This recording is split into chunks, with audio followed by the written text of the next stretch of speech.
Hello everyone, I'm Brian and welcome back. Let's go ahead and continue, but real quick, the video hasn't released yet, so I don't know if the video hasn't released yet, so I can't read any replies, but I think I may dedicate a Q&A kind of thing, well not Q&A, but reading your comments, answering your comments kind of deal for the first version of this, if there's enough good ones in there. So let's go and get started.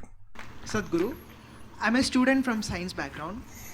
Most of the religions in this world proclaims that the God has created human beings.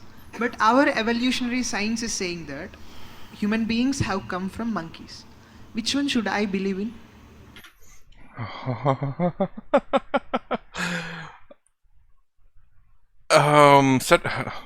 Sadhguru says don't believe in anything. Find out the truth. I'll say that at the very least. You know, now in terms of I can't say necessarily Advaita Vedanta, but we're all consciousness. We're all the same. So you could say we are gods. We are everything in the sense. But anyways, I think Sadhguru said don't believe, find out the truth. What do you feel closer to? Being a human, I think that I have evolved from humans. From Homo sapiens to Homo sapiens sapiens. See, if you are someone who is on a reverse gear, then you must choose the first one. Your religious people telling you you came from God because you're going in that direction, better not go in the direction of a monkey. Go back to God. But if you're planning to evolve, then better go with Darwin, because is there room for evolution for you or are you super evolved already? I'm asking. There is a room for evolution. Huh? There is room for evolution. If there is room for evolution, that means there is a possibility that you can become a better man than what you're today. So if you're going in forward gear, go with Darwin. If you're in reverse gear, go with God. Yes, because if you want to go on that path, that needs devotion. Devotion means… the word devotion comes from the word dissolution. You want to dissolve into your object of your object of devotion, whatever it is, you want to dissolve into it.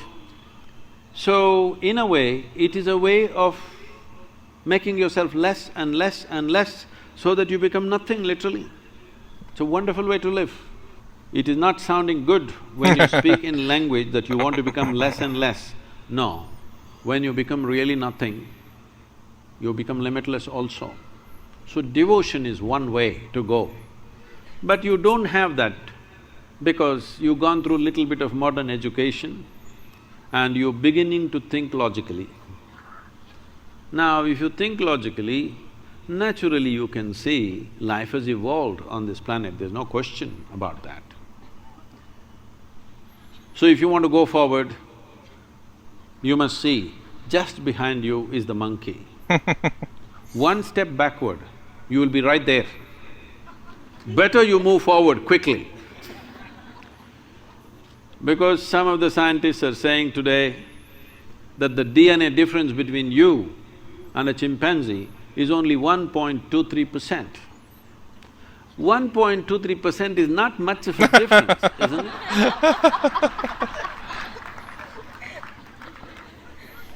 Not… Well, I mean 1.23% doesn't seem like much, but it clearly is a massive amount. You know, it's not like the chimpanzee has 1.23 more hairs than we do. Obviously our hand shape is different, our body positioning is different, our intellect is different, or intelligence, I can't remember which one Sadhguru uses. There's intellect and intelligence. Intelligence, I think, is the more of the knowledge that you obtain from life, or from education. And intellect is from life. I think he says intellect in what I consider to be wisdom. Maybe there's a difference, I'm not sure, but I differentiate wisdom and intelligence. So anyways, yeah, that 1.23% is still massive though. The number doesn't look big compared to like 100%, but in terms of the differences, it's massive. Much of a difference, isn't it? But see, Just 1.23%, a world of difference. Oh, okay, there you go. Isn't it so? Just such a small difference. Just see how big a difference. So, if you're not happy with 1.23%, you must 1.24? accelerate your evolution. The entire system of yoga is just this, how to accelerate your evolution. In every dimension of who you are, how to hasten this process. Now that you're talking about evolution, whatever Charles Darwin said, a goat could have become a giraffe. It took so many million years. A pig could have become an elephant, and it took so many million years. And a monkey became a man, and it happened rather quickly. To such a point, anthropologists are saying that there must be a missing link somewhere. It happened rather very quickly. So now, if evolution happened, when you were a monkey, you did not desire, I want to be a human being. There's no such desire in you. Nature just pushed you on. It's just life's longing. It's not a conscious thing. It's just life's longing to get better. From an amoeba to here, just imagine the volume of work that's been done. Incredible, isn't it? Whatever number of years it took, maybe nobody is very clear about that, it doesn't matter. Because it is 1 million years, 10 million years, it doesn't matter. With our lifespan, 1 million is as good as 100 million. So it doesn't really matter except for academics. Whatever amount of time it took, from a single-celled creature to the human being, what a tremendous amount of work has been done. But now you've been rendered in a space where your evolution has to be conscious. 15,000 years ago, over 15,000 years ago, Adi Yogi said this. When his seven sages asked, his seven disciples asked this question, how did life happen?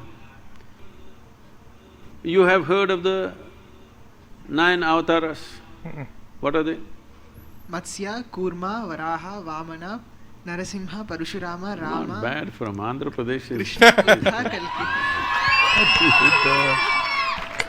So, please look at what he is saying. This is very much in parallel with what Charles Darwin is saying. First is fish, Matsyavatara. Oh, I was like, the 9 avatars? I'm like, no. I do remember him talking about the different kinds, how in the sense how, I think in Hinduism, how evolution happened in terms of fish. Then you have like the angry man, which is kind of funny, but I guess you could translate that to like the caveman, where they're not angry, it's just that they're angry because they're hangry and hungry, and you know they want to multiply and eat pretty much and sleep, I guess. Next is amphibious turtle. Then he's skipping all the other small forms and coming to the mammals. The first mammal we're talking about, a boar or a pig. Among all the mammals, you will find, I can go into a lot of explanations, but there are people who hunt pigs. Wild boar hunters and eaters are right here. They know the hardest animal to kill is always a boar because it's so rooted in the body. Even today, if you behave badly, the girls will say, he's like a pig. Yes or no? So if something is very crude, you say it's like a pig. So, first mammal is the pig. What's next? Avatara. Vamana. Matsya. Narasimha. Narasimha means half man, half animal. Next is Vamana, means a dwarfed man. Next is Parashurama, a full-fledged man, but explosive and uncontrolled, volatile. So volatile, he lopped off his own mother's head. Next one is Rama, a peaceful man. Next one is Krishna, a loving man, an exuberant man. Next one is Buddha, who is a meditative man. Next one is supposed to be a mystical man. This is not about those individual people. This is just, these people are being used as milestones. This is the nature of development of life. And I forgot that the last one we haven't achieved yet. at least from, I can't remember who taught this. It might have been Sadhguru, but we're at the Buddha, maybe? And the last one isn't here yet. We haven't evolved to that part, if I remember correctly. In many ways, this is running parallel to Darwin's theory of evolution. Darwin's theory of evolution is only 152 years old. Adiyogi spoke about this over 15,000 years ago. And then naturally the next question is, Where are we at? can we evolve Oh. further? Because you find right now when you want to study for your examination, you wish you had little more brain. Hello? Does it happen or no? So naturally question, can I evolve further? If a single-celled animal can become this much, can I go further? So Adiyogi said this. This is… modern neurologists are saying the very same thing in a different language. Adiyogi said, considering the nature of the solar system and the arithmetic, I will not go into the elaborate arithmetics of this, the way the planet, the moon, the sun, these three are very important. There are other six which are also playing an important role, but these three are most important. The planet Earth, the moon and the sun. This is why the entire yogic system is around these three aspects. These three have significant roles. Unless something fundamental about the solar system changes, he said, your body cannot evolve further, but you can evolve consciously. When we say we can evolve consciously, I can show you, or we can take you as an experiment if you're willing. Yes. Huh? We can put you on something and show you that your very fundamental genetics will change within a matter of 3 to 9 months by doing certain things with your system. If you know, if you're willing to give yourself to a certain discipline, your very genetics can be altered, your level of intelligence can be changed, the way you experience life can be changed. So he said, you can evolve consciously, but physically you cannot evolve unless something about the planetary system changes. Modern neurologists are saying something very similar. I will not go into the detail because of the time, but you can evolve. So, if you're going forward, choose Darwin. If you want to go backwards, backwards is not a bad place. If you want to go backwards, don't think backwards is a… negative thing, yeah. negative thing, no. If you want to dissolve, you go towards God. If you want to evolve, this is one way. These are two different ways of doing the same thing. Yeah, I was gonna say, like, backwards may seem like a negative. That's the reason why I saw the kind of reaction when they said that, whenever Sadhguru said that. It's like, well, maybe he doesn't mean it in a negative way, and I'm sure he'll explain it. And it's just, essentially, there's just two paths. Left, you could even say left and right. You can go right for evolution or left for devotion. But not forward and backwards. But it's more along the lines of that evolution goes from back to front, or in the past to the future. And religion was what kind of started, I won't say started human race, but it's kind of what human race attached to when they were ignorant of a lot of things, and they were explaining things based on gods or super beings that are controlling lightning and hurricanes and earthquakes and volcanoes.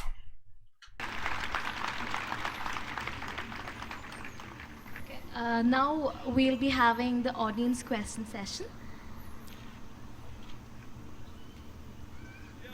Audience are all sleeping,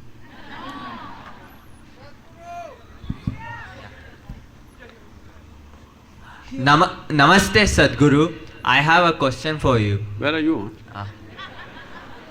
Here. Okay, Here.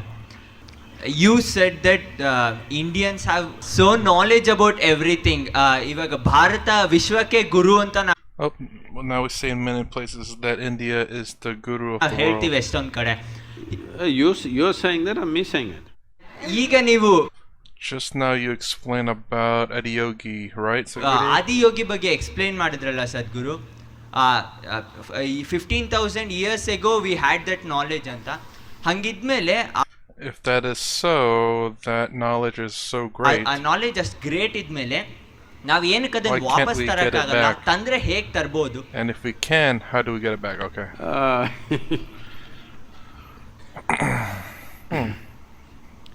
I can't really guess on this one. I mean, this is definitely not my history, obviously. I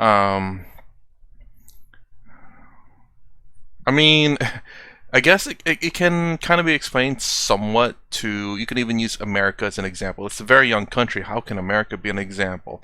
Well, you look in America today, I don't know if it's genuinely going this way or not, but because of how easy life is here, easy.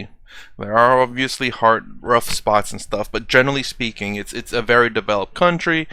Yes, obviously, if you go through certain parts of America, it looks like it hasn't developed at all. But that's generally by choice, just due to the fact of, again, the massive size of the country. It's going to be a big country is always going to be having those problems, no matter how big. And maybe technology can ease that up, but we're not there yet. Anyways, we're looking at America. It's relatively easy to live in America. You know, you're generally going to have a job. There's security systems in place, but you have all the knowledge in the world. You have access to all the knowledge in the world in America. Generally, information is free. What I mean by free, as in it's not the government's not restricting it necessarily. You can access a lot of it. You can learn a lot of it, especially on YouTube, amazingly. And but yet, there are still people out there who choose and are willingly ignore the facts. It's like we've come so far and learned so much, and yet somehow we're going backwards in terms of education and knowledge. And I'm wondering maybe if Sadhguru is going to say that's like, you know, India was so advanced in its time that it kind of just didn't really need it. Maybe it was too easy or something to live, and then they just kind of fell back on the knowledge, and now they're trying to catch back up or something along those lines. I'm not sure. That's only my theory. Let's see what Sadhguru has to say. See, there is no need to bring back anything. Always people are talking in terms of how to revive this, how to revive that. It's not about reviving. If you make human beings to live consciously, even now, they will speak the same things of Ramas, Krishnas and Adiyogis have spoken in the past. This is one thing you must understand. This is a godless culture. All the people whom you worship are people who walked this geography at one time. We worship them not because they flew in the sky, walked upon the water or fell from the clouds. Nothing like this. They went through life just like you, all the trials and tribulations, much more drama than your life. If we have to take examples, well, we can take Rama, because even today is having real estate problems. After so many years, after nearly 6,000 and odd years, still he cannot settle his property. So, this happened right through his life also. At a young age, he became a king, rightfully, because he's a prince, coronated, became a king. Due to some political reasons, he's sent to the forest and he has a young wife. She's not a tribal woman, she's a princess, not fit to be in the jungle. Well, in your television serials and movies, you might have seen Rama, Sita dancing and you think it's some kind of a honeymoon. No. Going to the jungle is a punishment. If you don't know what I'm talking about, I've lived in jungles for weeks by myself, surviving in the jungle. If you stay there for a week or 15 days and come back home, people won't recognize you. Head to toe you will be bitten by insects and you will be a different thing. Especially if you take the girls, you cannot even recognize them when they come out. Why does it put on girls? Especially the girls, whew! But yeah, I could get it because I mean, I don't know how Sadhguru survives, but it's just like, obviously you're not getting all the nourishment or enough calories per day, so you're gonna be skin and bones, bitten, tired, worn, all hairy if you have beards and stuff, and probably stinky too. But yeah, I get the change. So going to the jungle was not some kind of a picnic, it was a punishment. And as if that was not enough, these Sri Lankan people came and kidnapped his wife. You know the story. This is not here, this is in Ayodhya. They took away his wife. After all, he's a king. If one wife goes away, he could have found another local solution. It was allowed for the king. He could marry 100 if he wanted. But the man loves his wife so much, he walks all the way down, not with an army, just with his brother, all the way down. She must have meant so much to him because there is no GPS location as to where Sri Lanka is. So I want you to understand, it's over 6,000 years ago. Then he gets there, builds a Tamil army. Tamil people are here also, I think. Look at that. So builds an army, crosses over, fights a battle, kills hundreds of people, burns down a beautiful city, then gets back his wife. Then a few months of being together, living as a king, she is fully pregnant. In that condition, again some political turmoil happens and he sends her back into the jungle. He's not getting rid of her.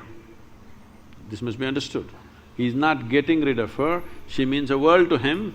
Not just that, for a king, for an emperor, wife is pregnant is a big deal because the hair. No sonogram, so you don't know whether it's a boy or a girl. It could be boy, it happened to be boys. But he sent her to the jungle. Today many women's groups are asking me, Sadhguru, what kind of a man is he? Just because somebody complained, he sent his wife to the jungle, we don't like him. Then I said, see, do you want a leader in this country who will put the well-being of the citizens of this nation above the well-being of his own family? Do you want such a leader or no? That's the man he is. Because it's causing distress to the people, whatever their own beliefs about her, so he sends her out. If something truly terrible has to happen in somebody's life, knowingly or unknowingly you kill your own children, this is the worst thing that can happen to you. He almost killed his own children, he fought a battle, nearly killed them. Fortunately, it did not happen. Then Sita dies in the jungle, never gets to see her, nor she gets to see him. You call this a successful life? It's a serial disaster, isn't it? But we worship this man not because he's a super success, not because he can walk upon water or fly in the sky, simply because no matter what life threw at him, worse things were thrown at him, but he never became resentful, he never became angry, he never became hateful, he never became vengeful, did everything just to the extent it was necessary, remained a balanced and free man within himself. It is this freedom that we are bowing down to. We are not bowing down because he is miraculous. Everything that can go wrong in life went wrong with his life, but still, life could not get him. This man is above life. It is that one quality that we bow down to because that's the only quality we have valued in this culture. If you have forgotten, I'm sure your mother and grandmother's conversation, if you heard, without uttering mukti, moksha, karma, prarabdha, never was a conversation. So the only value in this culture has always been liberation, freedom. Mukti is the goal, not God, not heaven, not the pleasures of heaven, only liberation. Liberation does not mean you go somewhere. Liberation means you're here doing life in full intensity but life doesn't leave a single scratch upon you. This is liberation.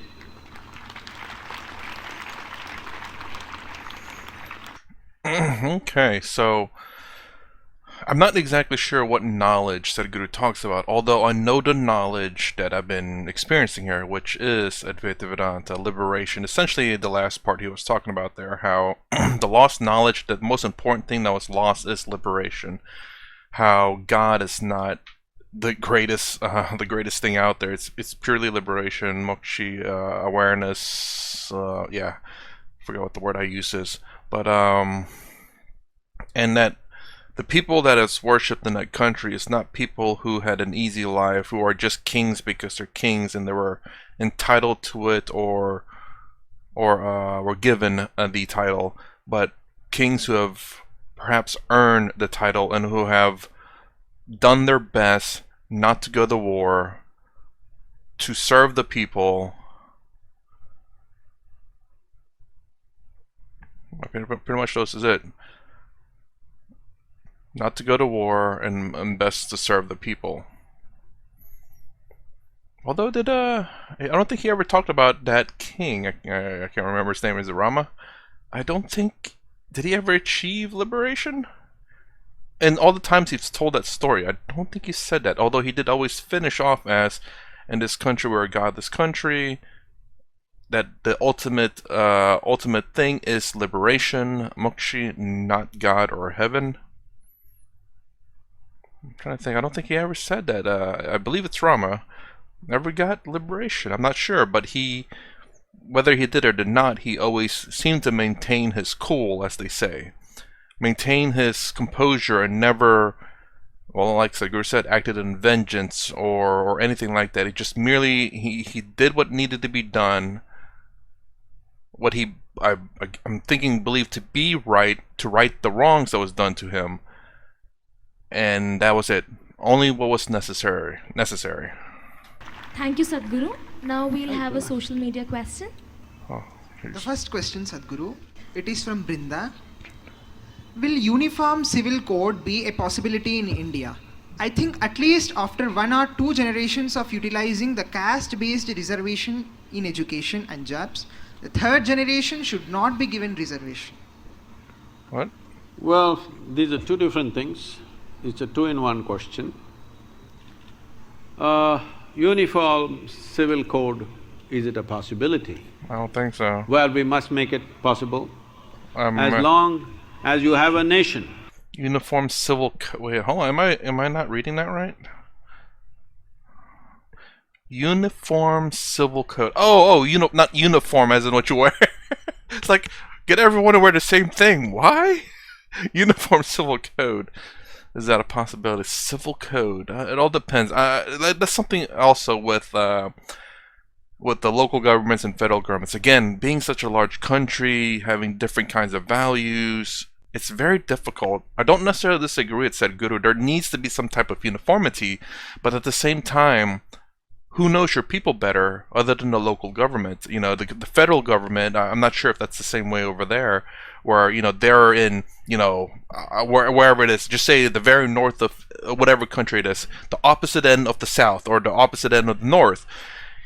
They only see what they see locally there. They don't know what's going on further north or further south or further east or further west, you know, because the larger the country, the more cultural diversity there's going to be, just because of how the land is, whether it's mountainy, whether there's swamps, whether it's whatever else of diversity of land there is just going to have different culture, different rules because of the landscape, different people that adapt to that landscape. And then you have someone that lives in a major city saying, yeah, we don't need boats anymore. And people in the swamplands are like, you know, we need boats. That's the only way to get around. It's like, oh, we'll just ban all boats. Like, you can't do that.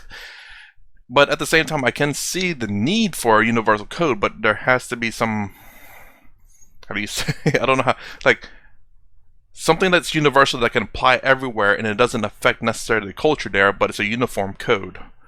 It's very difficult. Nothing's really ever that easy, but Uniform that's what he says. Civil code, is it a possibility? Well, we must make it possible. As long as you have a nation, where different people have different rules, you will keep people different. Well, it kind of has to be. If you a little want to bit. make all of them Indians, there must be one law in the country. There is no other way you can integrate a nation. He's One not law wrong. for you, one law for me. Definitely we will be two separate people, we will never identify ourselves as one nation. So we are continuously facing this problem, but we don't have the courage to fix it. It's time to fix it.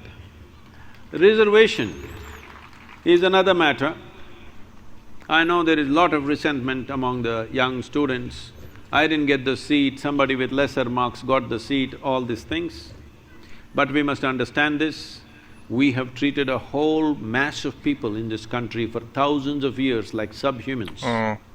Even today, if you go into the villages, they cannot draw water from the same well, they cannot drink tea from the same cup. In a restaurant, it's separate. They cannot walk through certain streets, they cannot walk in front of a temple, their dead bodies cannot go through the village. When you treat people like this, if you don't give them some privileges to get back to level playing field, it will not be fair. But at the same time, entry point reservation should be there, promotion point definitely has to go, both in employment and in education. You give them entry, but do not promote them without the necessary credentials. This has to happen, otherwise we will sacrifice competence for reservation.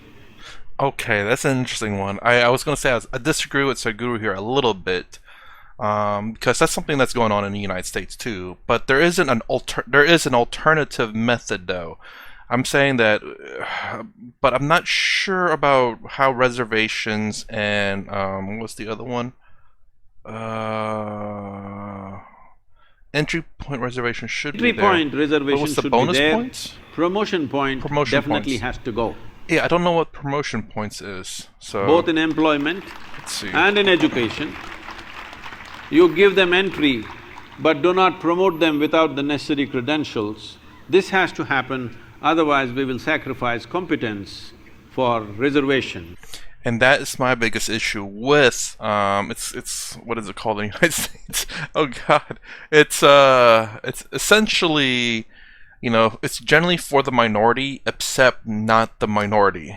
And what I mean by that is, for some odd reason my mind's going blank on the terminology of that name. But anyways, it's for black people, generally speaking, and I think maybe Mexicans as well, but it's not for Asians. It's actually more difficult for Asians to get into colleges. If there's a big, I won't say scandal, but a big lawsuit going on, I believe, with a very particular college which requires Asian to score 20 points above that of white people to get in. Like, so let's say Asians need to score 160 points, white people need to score 140 points, black people need to score 120 points. So black people who scored 120 versus a white person that scores 140, and an Asian who has to score 160, they're all in the same level because that's considered the same. So Asians, even though Asians are a minority in America, it is much more difficult for them to get in. God, what is it called? I can't remember the name.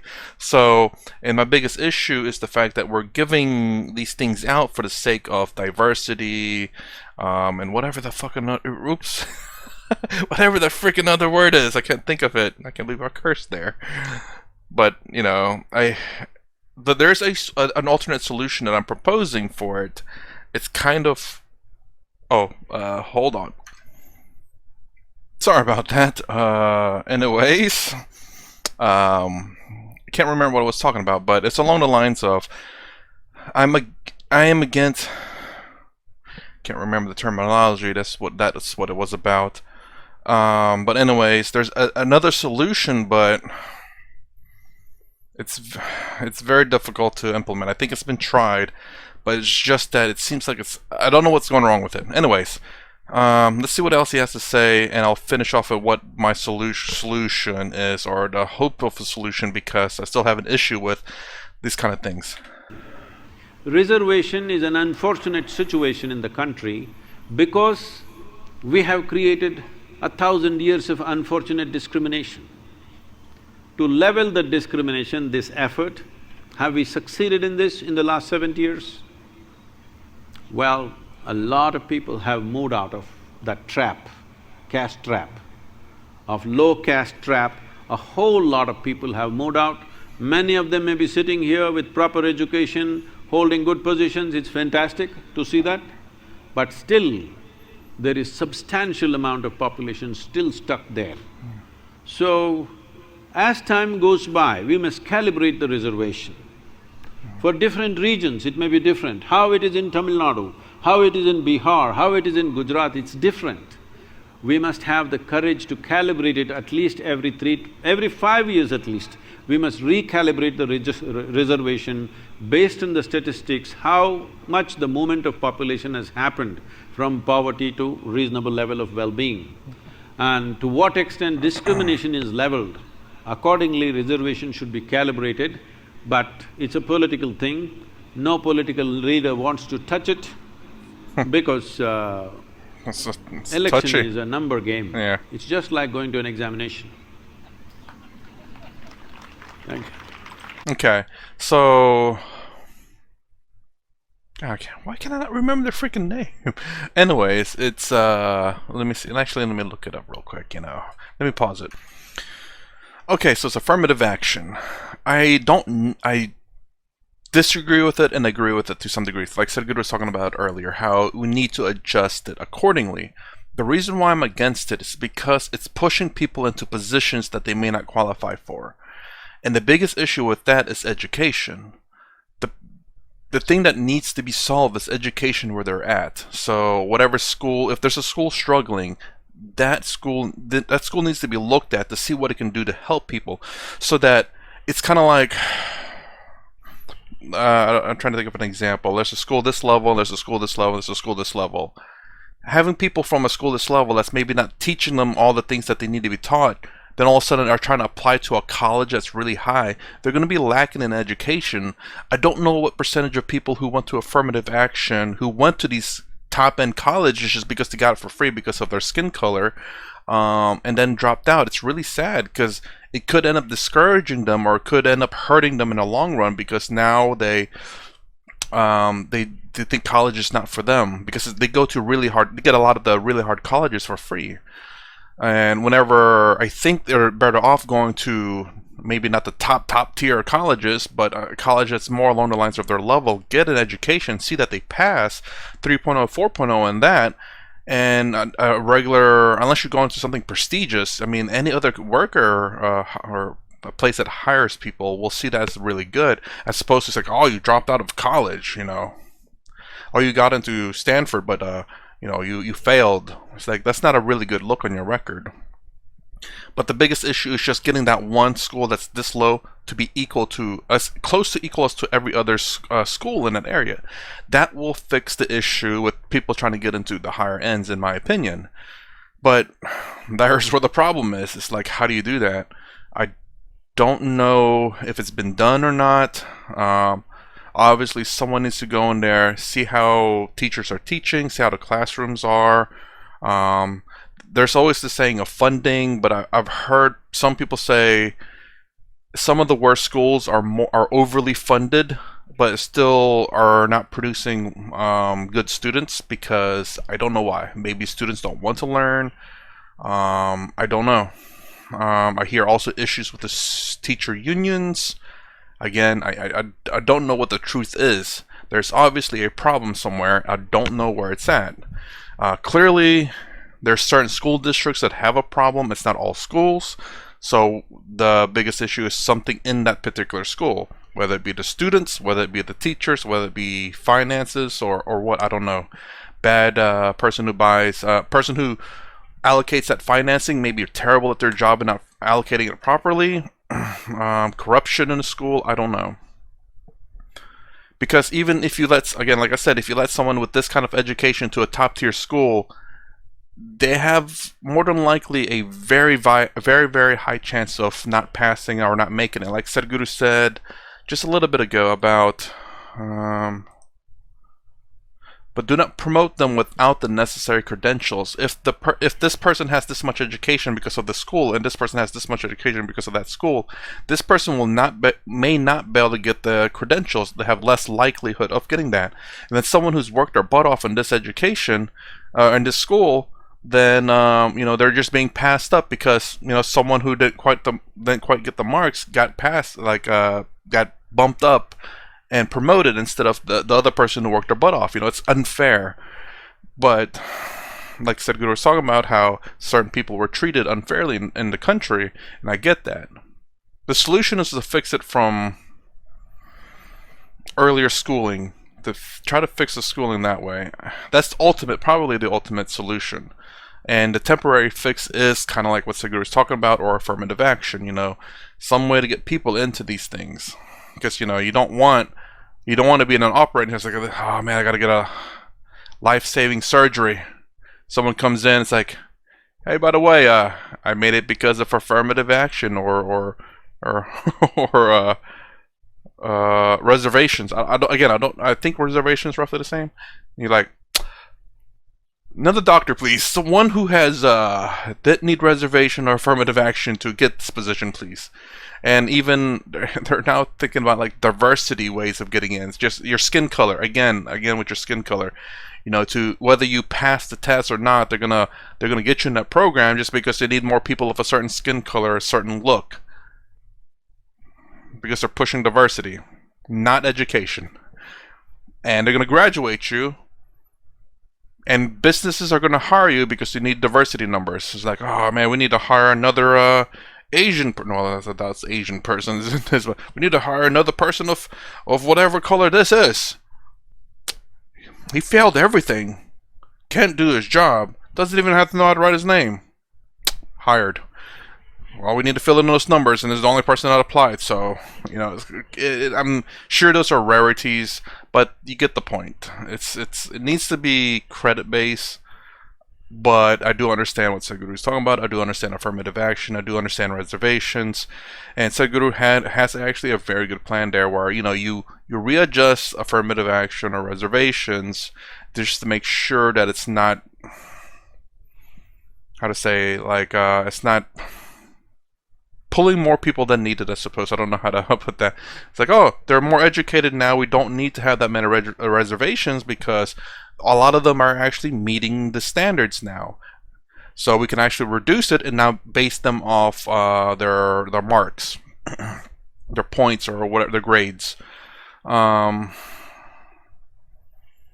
again, the ultimate solution is to get this elementary schools or whatever the younger schools are to be up to par with every other school.